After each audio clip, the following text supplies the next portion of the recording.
All right, welcome back. My name is Coach Joe Bala. I am your host for the Joe Bala Fitness Podcast. I have my next special guest here. His name is Mark Jones. I learned about Mark Jones from one of my previous podcast guests, Bryce Johnson, and then also I've heard of Mark Jones. I've seen Mark Jones actually at some DEKA events. And heard about Mark Jones through Yancey Culp, the co-creator of DEKA. So Mark Jones, say hello to everyone that's listening and watching. Hello, everyone listening and watching. Thanks for having me. All right, awesome. You go by JB by chance? You could call me JB, yeah. Coach, Joe, Coach B? Coach Joe, Coach JB, whichever one you feel most comfortable with. Yeah. Joseph is my name, but I hate going by the full name. So it sounds like my mom whenever someone calls me Joseph. So,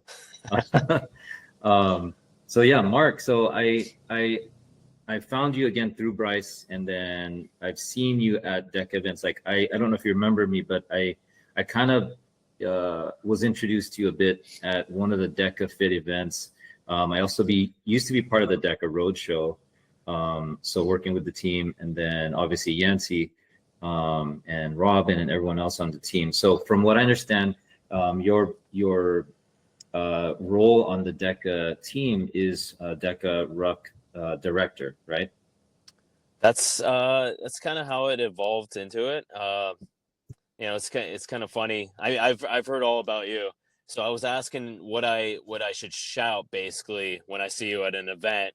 Because we're just all over the place all the time, 100 miles an hour. So just be like, Coach, across the room if I don't get to formally say hello again.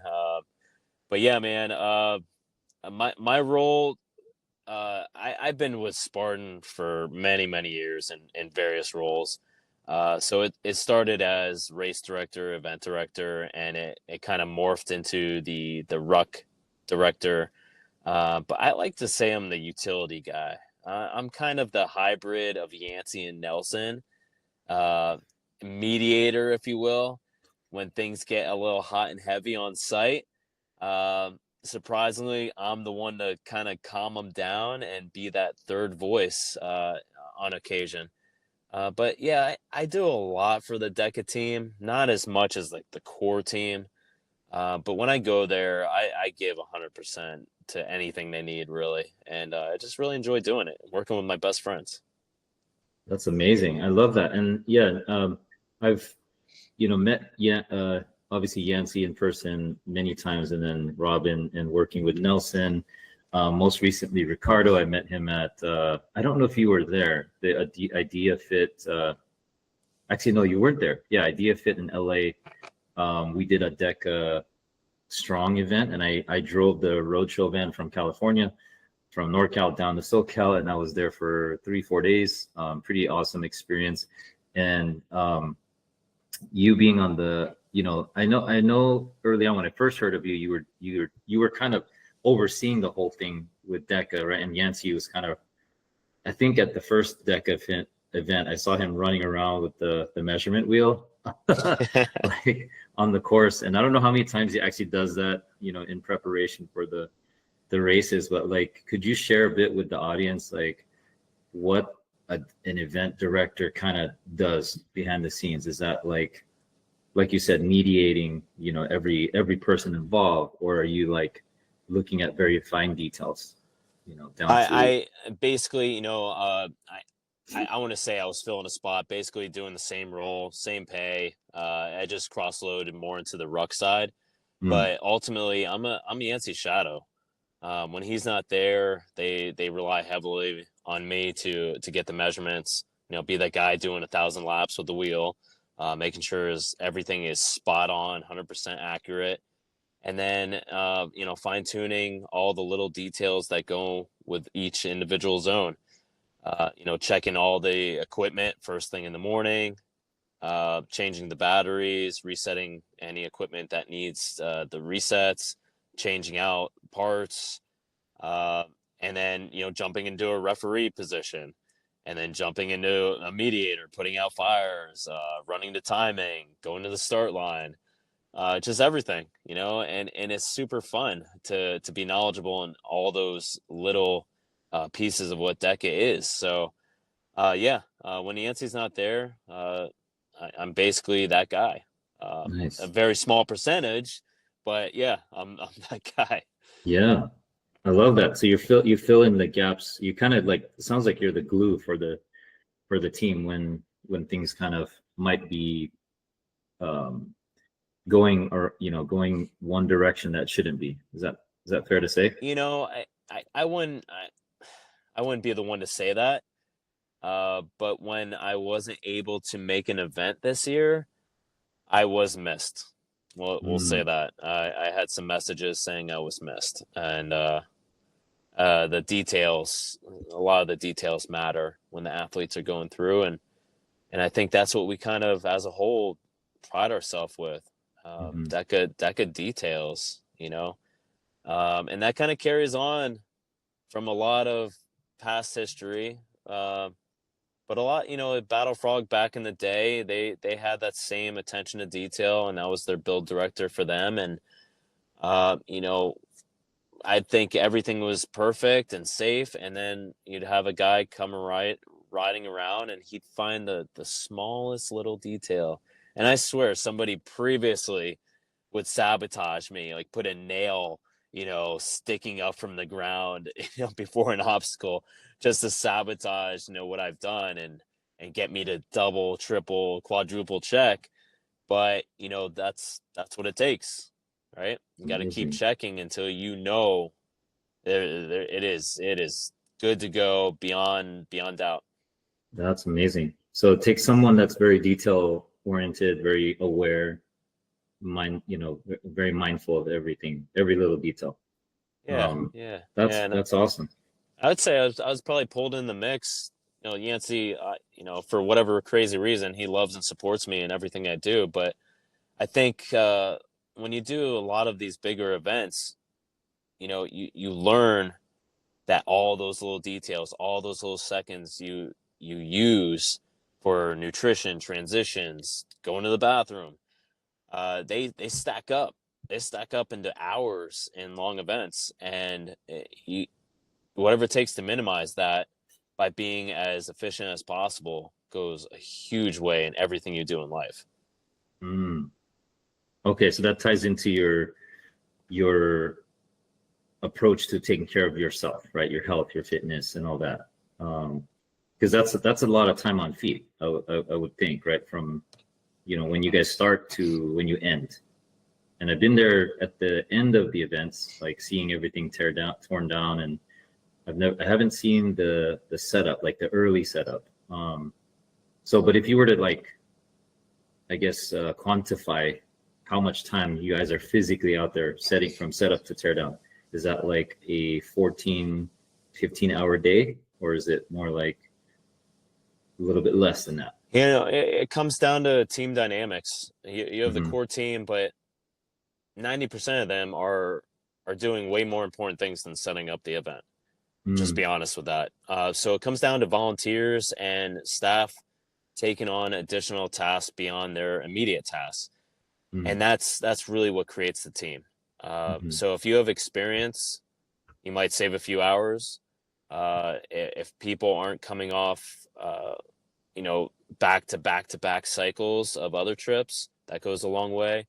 There's a lot of factors, but ultimately, I think the average, you're starting at 7, and it all depends. If you can get a jump on it, if the venue allows you to get a jump the day before, we're eliminating hours the day before. Um, but just a typical, probably average day is from 7 to about 5 or 6 at night. So Mm. I'd say like a 12-hour day. It's Okay. pretty reasonable, and that's the setup. Race day, we're going 5 in the morning till 10 to 11 at night. Wow. I've even been there till like 2 in the morning at sometimes. So it really depends on the kind of crew you have for setup and teardown. Hmm. Yeah, I can see that, and that's something that I can definitely appreciate, being involved with things that I've been doing from a coaching standpoint, but also as a DEKA affiliate myself, trying to, these events aren't as long as a DEKA FIT, but all the little details, all the little things you got to be mindful of. It takes a lot of energy, a lot of effort. So I definitely commend you and the team for what you guys have done and continue to do for everyone that's involved in the community. So I forgot to actually ask you, Mark, to give me a minute of your time to kind of break down for my audience. This is typically what I do at the beginning. If you were given a minute to describe yourself, think elevator pitch, and no one knows about you, could you give us that 1 minute elevator pitch about who Mark Jones is? I mean, if we're in the elevator, what question are you leading off with? Yeah. All right, let's go with let's role play here. Hey, I'm Coach Joe, and I'm a DEKA coach, a Spartan coach, and personal trainer. And I would say something like, "What's your name?" And then you'd introduce yourself from there. Oh, that's easy. I would just be like, "Hey, I'm Mark Jones. Man, have you come to our DEKA events? I think I've seen you at a few of them.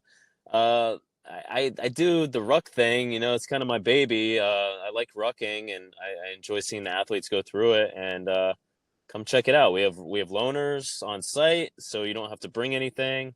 And come see me. I'll get you set up." Awesome. But that's if we were talking. So for me, I don't like talking about myself, and in a minute, I don't think I would be able to do that. And if Yancey was on here, he'd be like, I got this, Joe. No, Mark's not going to do what he should do. But I would ultimately say, hey man, I'm a retired veteran, 21 years. I really just got into an endurance events because I needed to change my life, and I keep pushing my limits and finding new events. I'm an addict for an inaugural event, basically breaking trail into something new, because that's a piece of what we don't get to really experience like our ancestors have in the past is ultimately discovering something new and being the one on land for the first time, or doing something new, or inventing for the first time. And I feel like when a new event comes out, that's kind of a little bit of what you get to do, is exploring, once again. So that's my thing.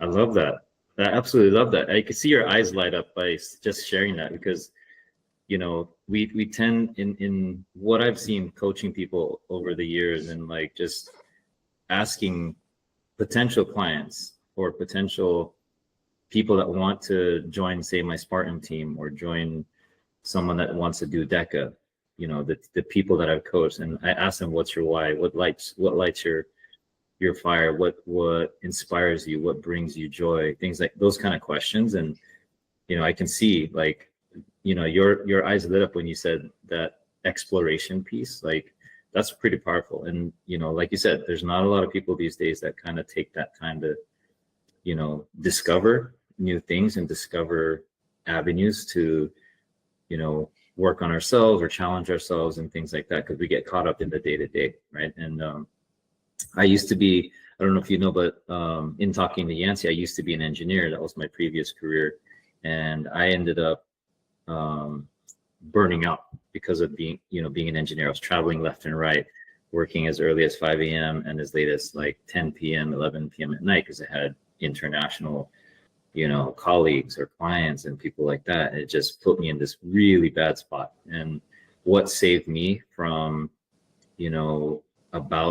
my first bout of depression, anxiety, was this turning point. And this turning point for me was discovering Spartan, discovering what this whole obstacle course racing environment was. And it's since then has been feeding me, giving me purpose. And the same thing with DEKA. When I discovered DEKA, it was just this new, fresh, like, what is this 10 station workout or 10 zone workout?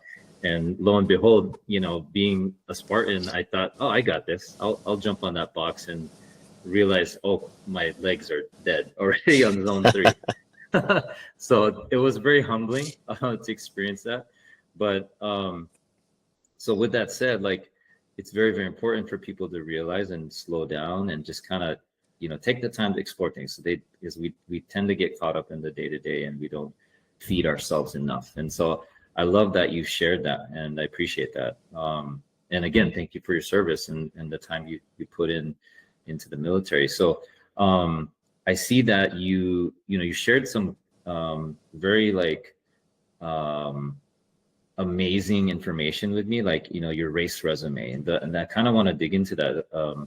So there was one thing that you point out. You mentioned earlier rucking. I kind of spoke with Bryce Johnson about that before, and some people, I feel even for myself, I'm very new to what this concept of rucking is, but I think that comes from the military because you are carrying heavy loads on your back, right? If you're having to traverse terrain and things like that. Could you kind of explain what rucking is, and then we can dig into your race history, race resume? Yeah, and I want to go back to that conversation with Bryce too after this. Yeah. But I'll just hit it now. So I listened to your podcast with Bryce at 4 a.m, coming out of Yancey's driveway, getting ready for a Get Burly event, going out for a 12-mile ruck, listening to your podcast, hearing Bryce talking about how he wanted to do selection down the road, and I literally that night prior heard that it was going away. So right after I was done with that ruck that morning, I called him and I said, man, this might be your last chance, get to it. And got him pumped for that. So he's on that journey now. Amazing. But for me and rucking and how I got to it, that's the question here. Yep. So I was 17 years old, jumping into the Marines, having no idea what the hell I was getting myself into. And fast forward a couple weeks into boot camp, and we're loading up our packs, and they're saying you're going on a hump. That's what they call it in the Marines, a hump. And your mind wanders as a 17-year-old of what that is, and you start loading up all your supplies, and that accumulates to practical weight, and then you just start walking. And that was my first experience, and that was with no knowledge of how to fit a pack to you, what that load feels like, minus having a JanSport in high school. But you figure it out. It's pretty simple to put it down for anybody that is trying to start the journey. You pick up a pack, you put some stuff in it, and you just go walk. It's as simple as it comes, and you could take it as far as you want. You could transform that into exercising. You could transform it into multi-day out in the wilderness excursions, or just being around with family and just having it on. The possibilities are endless for such a simple little item, right? So that was my first experience, and I think, as most military people will say it best, now that I'm out and you discuss what you do with rucking to them, they will give you the same response, like, why do you do that for fun? Because you do it a lot, or at least I did it a lot in my 21 years. But yeah, I transformed it into something more fun, because the military kind of tends to make fun things kind of crappy. And I took what I felt like was very powerful in my experiences that I had with rucking in the military, and transformed it into, something that was a little more practical in the mindset of, hey, this could be more survival training. This could be carrying the weight for my family in hard times, and we need to just pack and go. and just knowing the numbers of what I'm able to carry, how to pack it, you know, where I'm going, the skill sets I could bring to the table, you know, simple things like filtering water or access to food, and, you know, just transforming heavy loads into smaller loads and your abilities and skill set that you have. I think it's just an amazing puzzle. And like I said, you could start off with a plate, a book, a brick, a rock, and then go into to that practical side that I love to really embrace and preach to most people. Like, hey, I can carry 100 pounds, X amount of miles with this much water, and I know I can take care of my family, and we can just go. You know, I think it's really cool mindset to have, and a time that could come. Yeah, that's amazing. And it's very, like you said, if it came down to surviving, you would know, you would be able to bring your family to where you need to keep them safe. And, you know, if you had to restart somewhere else, right? So that's powerful. I love that. And I wanted to ask you, so the weights, I think Bryce and I spoke about it before. If I were, let's say I were to get into rucking, if I was going to start my journey, what weight would I start with? And then let's say my wife were to start with me, what weight would she start with in terms of this journey? Wait. So you haven't started rucking yet? No, sir. You had the same question with Bryce. I thought he gave you all the answers you needed. Come on. All right. Well, we got. If I'm gonna dive into this with you, you gotta promise me you're getting into it. All right. Yeah. You will hold me to it, and I will carry you through with that. So for All right. sure. Yeah, your viewers heard it. Dude, you know, I don't know what kind of pack you have, but it doesn't take much, like we said. And really, I think with anything you do, you need, I hate to say why, because I recently started talking about how whys expire. So I like to talk about finish lines. And finish lines can equate to much more than just I want to lose weight or I need to be healthy. It could be an event. It could be a place you want to get to. You know, whatever it really is, but just take it a step further than, you know, as a trainer. I used to train a lot, and it's always the same. I just want to lose weight, and you know how far that goes sometimes. Mm-hmm. So I like to say, you know, there's thousands of events out there, thousands. And a lot of them are embracing the ruck piece, especially in the ultra world. I mean, and it's such an easy addition to registration. This is why I preach it to DEKA. I'm like, you're already standing up the event. Just put a ruck division. It's nothing special. It's nothing more accommodating. Like, we carry the rucks around for people, but that's pretty much it, you know? Same thing with any event. Just find something you might be interested in. You know, if your journey's taking you through fitness, you as a trainer, and you're directing them, hey, you might be interested in this, or maybe rucking could be your thing. Find that event, find that finish line, and just slowly work towards it. You know, if the load is 30 pounds for 12 hours, let's start at 10. Let's start at 10 for a mile and kind of just walk that and see how you feel. You know, and that could be, especially for a beginner, you know, push it 6 months out, push it a year out, and know that you have all that time to slowly build the right way to get to that finish line. And then once you do, you'll have all that knowledge internally from that event to bring to your next finish line. Because you should never stop at one finish line, right? Right. You just keep going. That's what life's about. You just keep going. And man, the journeys are just endless. Love that. I love that you share that with me. I appreciate that. My audience will definitely appreciate that. I've coached people where they, and I'm sure you can appreciate this too, like outside of I want to lose weight, I want to build muscle. Like there's a lot of people, and I think your fitness, you also are a CrossFit level 1 coach or trainer, or you've Oh, done that in the past? long ago, I Okay. was when they had CrossFit Endurance. Yeah. I jumped on that and was a coach in South Carolina for a while.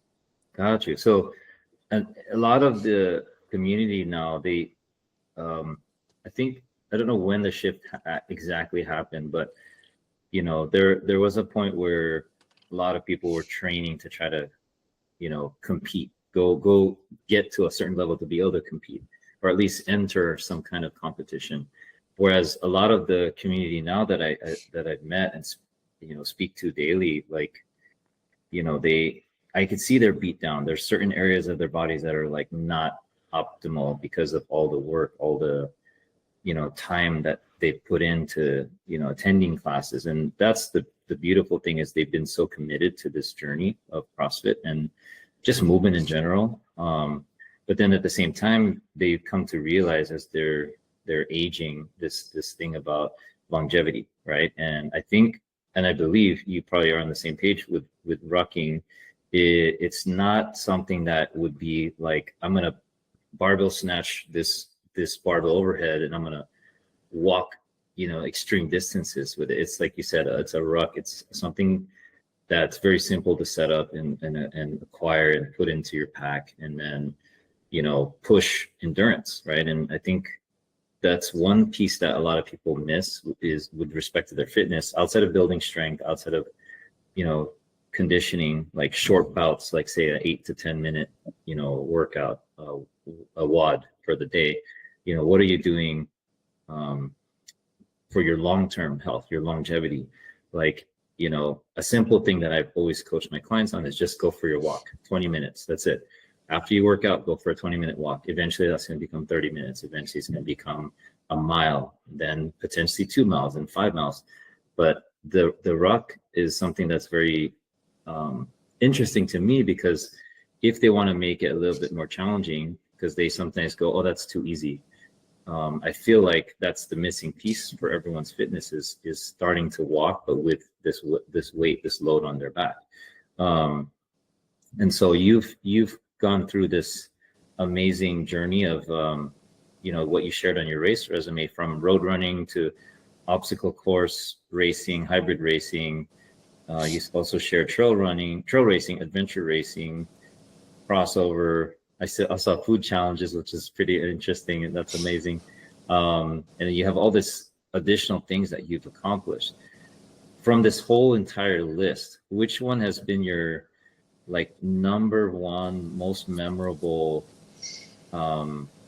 event that kind of, maybe if you go back to what you said earlier, exploring and finding that first new thing, that first new race, which one of those kind of has stood out the most, and maybe you have not yet been able to get to that same level or same feeling that you did when you did that one particular race? Dude, that's an impossible question. I mean, I have so many, like, everything on there is like the best of the best of everything I've done, right? So I've had lots of other experiences with other events of the same distances and stuff like that. But there's so many moments in races, and it doesn't have to be the first one or the hardest or any of that. It's the experience, time and time again, that creates the event, whether it's through the event director, the race director, the people around you, the actual event, the terrain. Sometimes it just takes a dog or pack of dogs, in my case, at the start of a 150-mile ultra.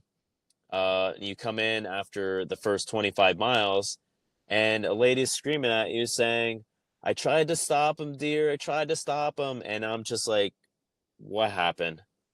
And a pack of dogs came in and ate all my pizza and most of my other food that I had.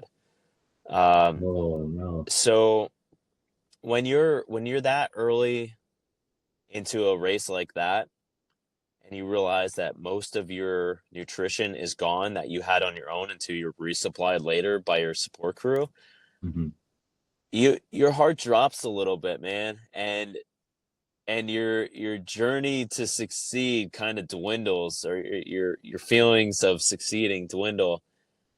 But what's beautiful about that scenario is the people that were racing, not racing, other crews coming over to me and supporting me with their supplies and asking me, what do I need? Or just bringing stuff over, you know, and really just taking me in, not even knowing me, and just taking care of me.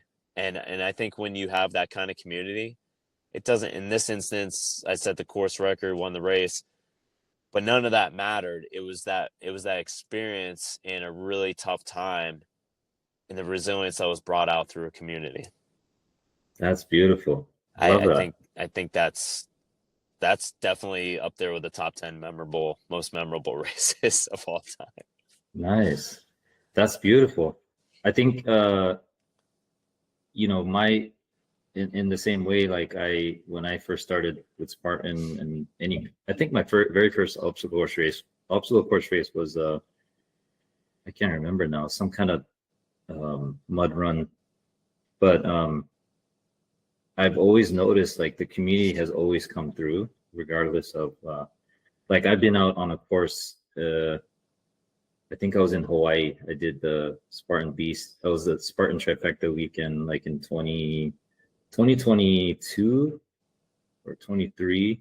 And there was moments in the race where I was out there and these guys were suffering. Like they did not bring their water pack. They did not have anything with them. And it was extremely humid, extremely uncomfortable to be out there. Everyone was sweating. Their sweat rate was, you know, through the roof. And I could see them from afar as I'm running and approaching them. And I go, dude, are you okay? You know, me being a coach, I'm like, are you okay? And how can I help you? And they go, brother, I need something in my mouth, like water, like I'm thirsty. I need some help. And I just immediately ripped the water pack off my back and I just hand it to them.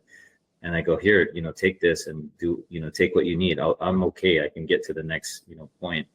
And that's what community is about, is honestly like helping one another get to the finish line. Like you say, finishes are something that we all should strive for. We all should think about when we sign up for these events, these races, right? And I've always been big on community. That's something I love to build and create. And, you know, going back to DEKA, like I feel like the community is it's completely different, has a completely different vibe than Spartan, right? Like even though DEKA is umbrellaed under Spartan, like the DEKA community has a different vibe from the Spartan community, where it's kind of weird if you go to a Spartan race, everyone is there in the festival area and then they go out and do the course and then they come back and get together. But like in a DEKA event, it's completely different. Everyone is right there. They can see you. There's a lot of touch points. And when I'm at a DEKA FIT event and if I'm blessed enough to attend one, like I feel that energy and I feed off that energy and I try to bring that same level of attention, same level of detail, same level of community to the local events I host. And the people that have come to my events, they talk about that feeling, that community feeling. And so I love that you share that, and I appreciate you talking about that. I did notice here, going back to Bryce, when he talked about you, about the Oscar Mike race, I want to dig into that a little bit here. Could you share, you know, from your point of view, like what, and I know did you do the race already or this event? Okay. No, it's next week. Next week. Okay. So very close. I'm glad that we were able to get you on here because I've been itching to talk to you about that. So could you share for the audience what is the Oscar Mike event or race that you're training for or getting ready to take on? Yeah, so Oscar Mike's veterans organization that's been around for a long time and is probably the only legit one out there that actually says what they're going to do. So I got linked up with them through a guy named Patrick at a DEKA event. I was just talking to him about it's a Guinness World Record that I wanted to go for. Currently, it's 79 miles with a 40-pound pack in 24 hours. We said we're going to break that record and then go for more. And Oscar Mike was, yep, let's go. Let's do it. Let's raise money. And we've generated a ton so far. And we're just going to keep pushing through it during the event on November 6th in Belvidere, Illinois. We're going to start at 8 a.m., finish at 8 a.m. the next day. It's going to be live streamed the entire time through OCR Report. We got the guys riding around on bikes. There's a lot of standards to abide by working with Guinness directly, and especially having the adjudicator on site. So it's been a ton of planning and a ton of money into running around in a 1.4 mile loop that we're going to do in kind of like a backyard ultra style that I wanted to personally have as our kind of like our pace setting. The whole 4.2 miles in an hour on repeat until last man standing mentality. Obviously, we're not going to wait till the hour on the hour to go, but at least that will keep us on pace. So administratively, it's been a nightmare, but I've had an amazing team. I've been blessed with an amazing team to support and do a lot of that stuff so I could focus on training. And it was just all brought about by random check-ins from friends. And we start talking, and how I get this great, amazing crew to support this journey in a few days. And there's no doubt that we're gonna crush it. There's just no doubt. There's just such a great format, such a great team, and it's been an awesome year. So yeah, we're doing it for Oscar Mike. Why Illinois? Why that location? Because they host a annual red tie event every year that we had the honor of going to last year. Man, it's first class everything. You have your big companies come in, and it's like the Academy Awards. So they are gonna do the award ceremony that night after we finish, and that's pretty much all the reasoning. Everything is set up and lined up for a reason. Love that. Is Bryce going to be there to support? Is he part of your support team? Bryce was my, I want to say, number 2 or number 3 guy that I asked to come. Okay. Only because I started talking about it with one guy who said he was going to change my socks, and I'm like, no, you're way more than that.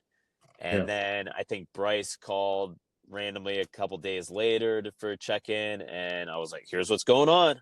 I think you'll be a great pace guy because you're super positive and you've gone through a lot, and I know you have that mental resilience, and we've known each other for years, and there's a reason for that. So yeah. That's beautiful. I love that. Yeah, he mentioned he was going to be one of your pacers, right? So is in the role of a pacer, how does that work? Is he trying to keep you on, with the certain distance that you guys are, that's a fixed distance, right? 1.4 mile loop. So is he trying to keep you within a certain pace time that you've calculated or your team has calculated? Yeah, pacers are, I think, perceived differently and by different people and different athletes, and especially different events. I've had pacers just keep me awake by talking and not worry about time. I've had pacers specifically just kind of mule me, meaning like carrying all my food and water. In this case, Bryce is he's gonna be on call. I told him, you wearing yourself out running around with me is not gonna help. You running to get things or to call in to say what's needed and then make sure that happens and then bring it out in course with me, run to catch up, and then bring it to me and run where needed and support where needed. That's going to be the main task, Mm. because it's going to be, after that 12-hour mark, especially at night, where it's nice to have somebody by your side. Yeah. Especially since I'm going to have cameras on me the whole time. So when Bryce comes out of the shadows from time to time, and my other support, Anna, it's just, it's nice not to be alone at times, especially in darkness and pain and suffering. Yeah, I'm sure. I think at some point I will, like I mentioned the beginning, like I'm gonna take on something like I have this bucket list for myself that I want to accomplish certain things on my journey, and I think I promised Bryce. Now I have to promise you I'm gonna take on a ruck. November 6th, virtual. November 6th. Virtually. Get Oh, your team, get your squad, your gym. 100 okay, miles, 100 cumulative miles, or just match my miles. You say, okay. who's up? Have a roster, 40 pounds, put on everybody, and who's up, 1 mile at a time, and just cycle through with Oh, me. that's amazing. Where would we find that information? Is that on the site for We Are Oscar Mike, or is that Yeah, like? Oscar Mike, they're gonna go on YouTube, OCR report. So you'll Yeah. see me 100% of the time, and then they're gonna be doing split screens with laps and the time, and they're Wow. gonna have crew talking and interviews throughout the event, sponsors coming in. Yeah, so I mean, it's gonna be a big show, and you could chime in, and I mean that's we're encouraging that, like, chime Okay. in. Hey, we're Mark's challenge, and I'll like to know that too, like running around. Hey, Joe just said he's at 50 with you, and there's like All 4 right. people doing it or 10 people doing it. Now, like, how Yeah. cool is that? Now you're experiencing rucking, and you have the ability now to coach it because you're doing it live with me at the Yeah. time. I think I'm gonna take you up on this offer. Yeah, because I have some CrossFit students and members at the gym I work at. They always go out for a 1 mile. They have their weighted vests on and they go for that 1 mile loop. That's actually the perfect spot for me to potentially do this. And if I could set up a team there to do this, I'm gonna look into it more. I'll probably message you after this podcast for any more insight that you can share. But yeah, I think I'm gonna take you up on this because I definitely want to start at some point. And I think it's better now than waiting till later. So I'm very big on not waiting to take on new challenges and trying new things. So yeah, I'm gonna take you up on that. 1 mile at a time. I mean, even if Yes. you want to do the 1.4 and make it, we'll go loop for loop. Yeah. That could be something Okay. too.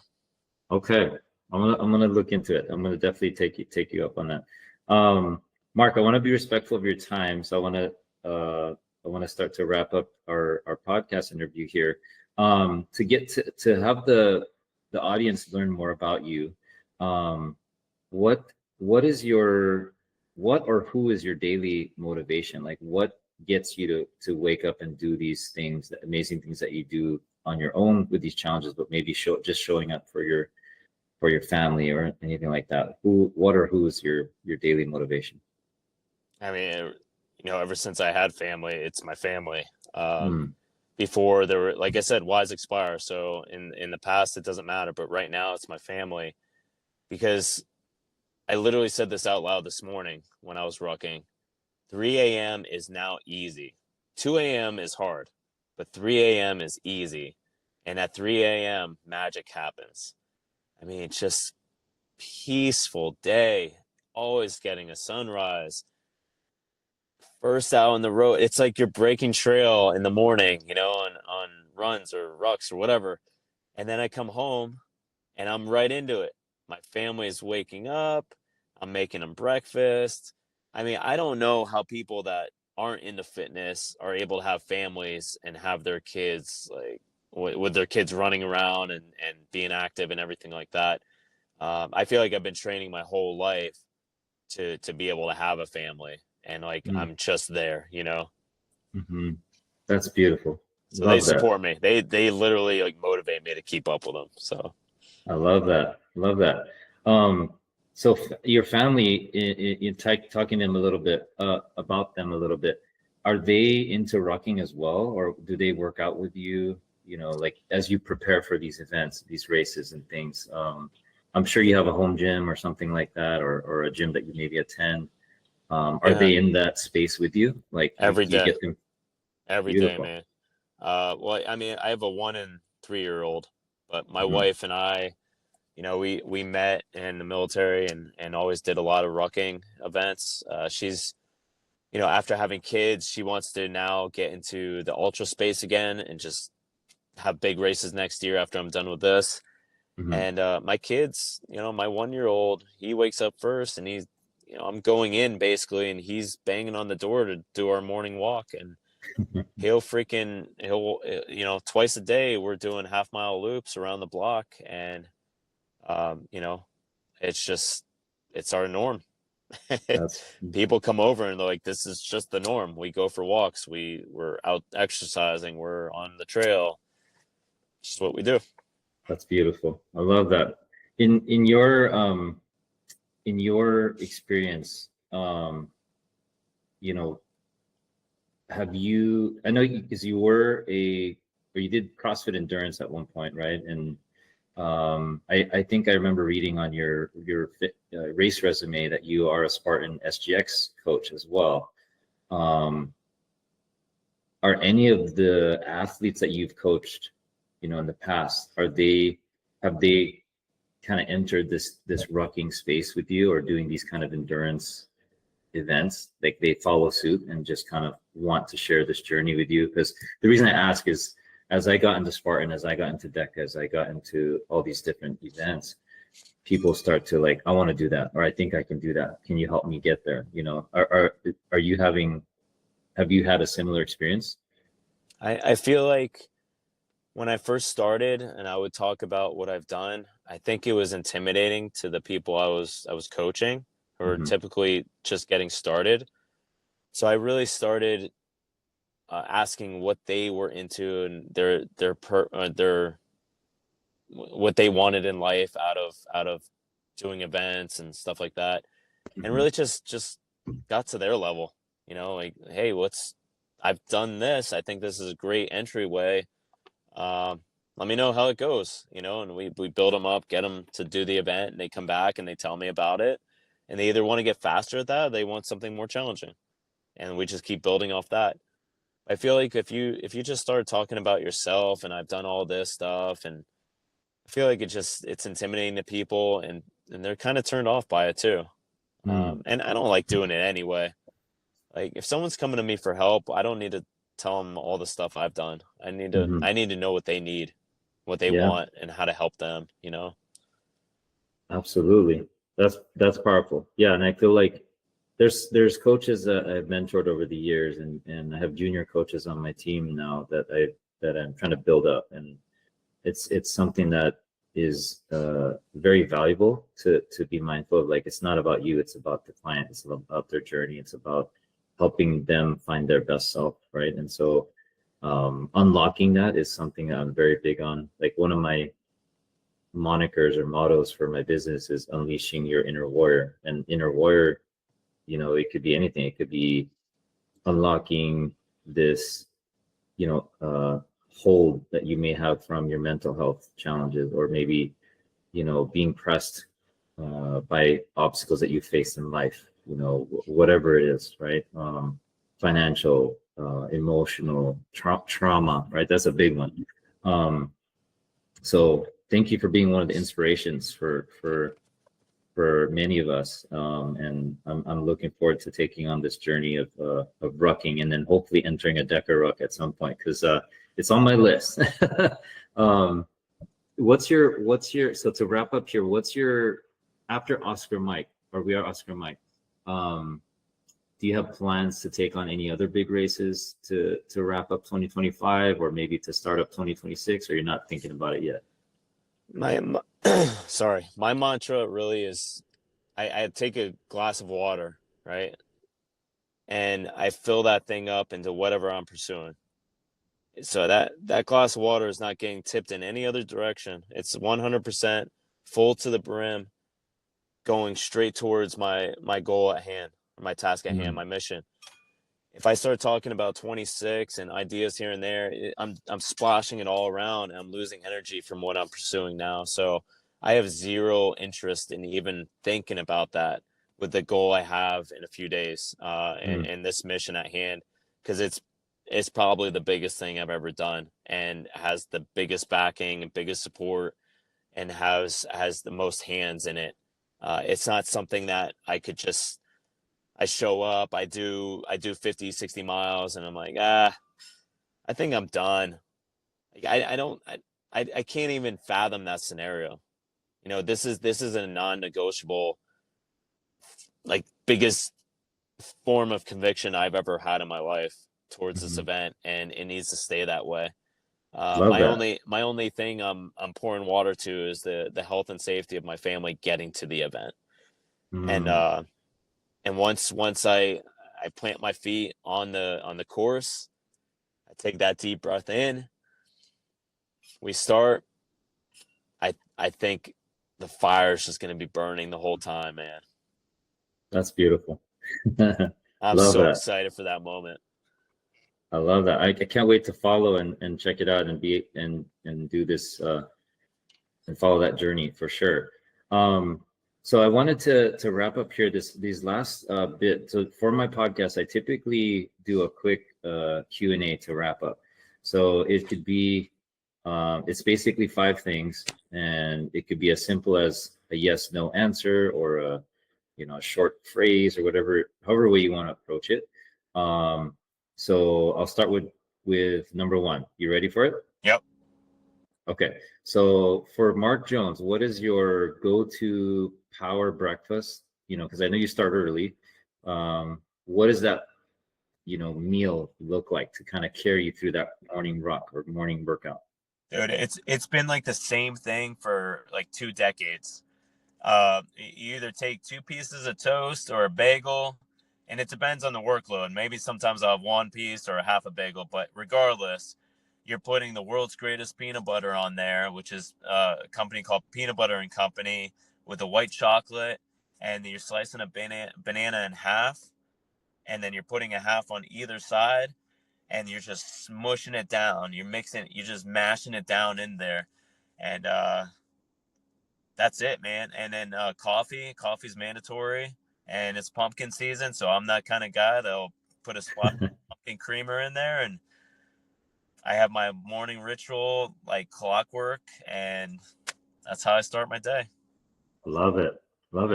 So in terms of, so that's the fuel, the coffee for caffeine, right? And what's your go-to drink for fueling your endeavors? Is there like a certain hydration protocol, or are you taking in certain electrolytes or things like that? What does that drink look like? Dude, I'm old school, so Gatorade. I've tried every powder in the world, and I'm just a Gatorade guy. So I'll be coming in having Gatorades, and then I like this. It's like a gel. If you get it cold, it comes out like ice cream. It's just called carbs. It's like 50 grams of carbs in this one packet, and it tastes so good.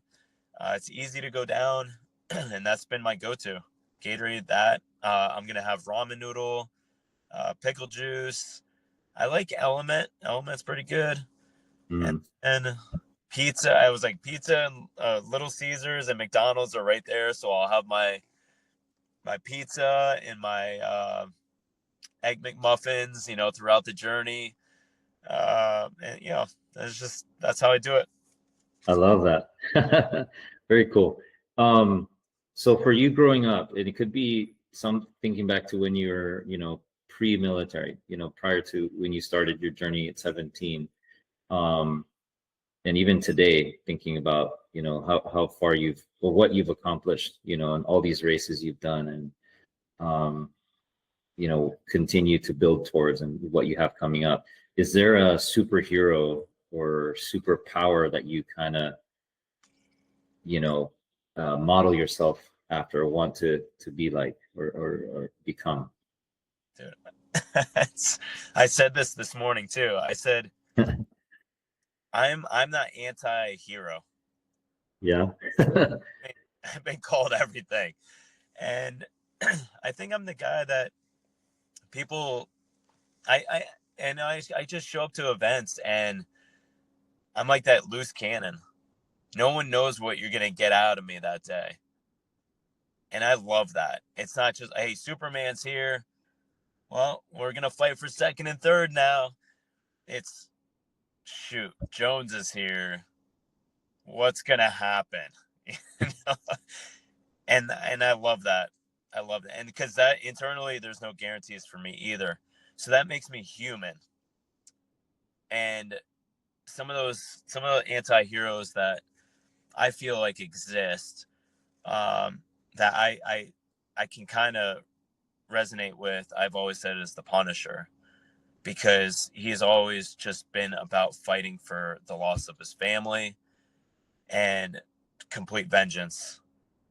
And I feel like there's a side of vengeance that doesn't have to be complete, like, death and destruction. I think it could be, hey, I need to get vengeance on my lack of training on the last cycle, or I need to get back into it because I've been slacking, or I need to take care of my family more. And it's just all these little pieces that you really just need to take care of and you need to get better at. I think that's what it is, because he can come across, like I've been told I come across as intimidating and in different venues, and I don't think I'm that guy once you get to know me. So like he's kind of the same as well, plus dark hair and raspy voice. He's an amazing, he's one of my favorites. So I definitely can relate to that I very much resonate with that. That's awesome. If you were to list, it could be just one thing or two or three, like, do you have a bucket list? Like, what is this ultimate goal that you want to work towards? Like for me, for example, I competed on Ninja Warrior.